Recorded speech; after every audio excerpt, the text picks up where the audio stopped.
an electronic mechanical heart is produced, with a motor in the middle driving 4 heart muscles in a cyclic motion through 4 connecting rods. Wrapped in a nearly new sock, it somewhat resembles a heart. The side view is passable, but the front view doesn't look as good. The internal structure is indeed not very reasonable and needs some modification. I reprinted the internal bracket, replacing the motor with servos. 1 servo is installed on each side below the heart, and only 1 servo is installed above the heart. Each of the 3 is responsible for its own area, making the movement less stiff. The V-shaped rocker arm is connected to the new internal support bracket, with a total of 2 sets. They are installed on the upper part of the main bracket. Then an inner lining bracket is installed. The servo drive board is placed in the middle, and small printed parts are used on both sides to secure it. Connect the wires properly. This backplate is used to secure the power interface and the speed control potentiometer fixed to the structure with 3 screws. Install the development board to control the servo, with 1 arm and 2 connecting rods driving the upper internal support. Let's test it. Are all the servos adjusting speed normally? Yes, they are. This structure looks much more sophisticated than the initial one. The internal components are sorted. The 3D printed myocardium shell consists of a total of 5 pieces. 1 large piece on top and 4 slightly smaller pieces at the bottom. How's the effect? The movement method is clearly more reasonable than before. Comparing it naively, it's still a bit lacking. Adjust the code, use phase functions to handle signals, and adjust the cycle time with a potentiometer to achieve slow expansion and quick contraction. Once installed with the casing removed, it indeed became more impressive and agile, expanding slowly and contracting quickly just like a real heart. From this angle, it looks like Wally's girlfriend Eve, and it does look quite nice.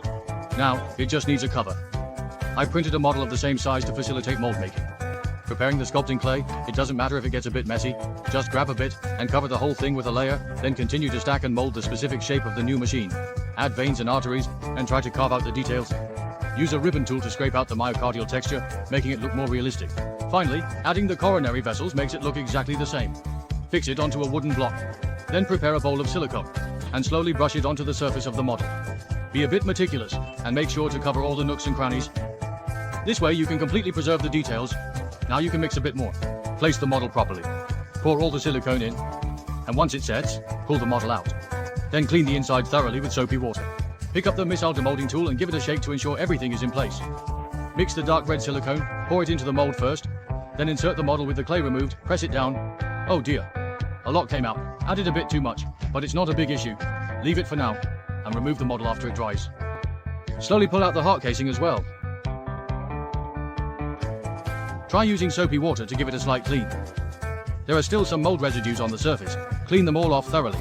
Now putting the silicone casing on the electronic heart makes it look very realistic. Wow, see how it looks even more real when it moves.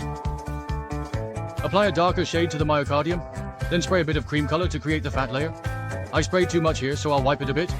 Even without movement, it already looks very realistic, and when it moves, it's even more incredible. See how the adjusted heart is held in the palm? The feeling is just so powerful. An electronic mechanical heart is now complete. As long as it's plugged in, it can keep beating like this.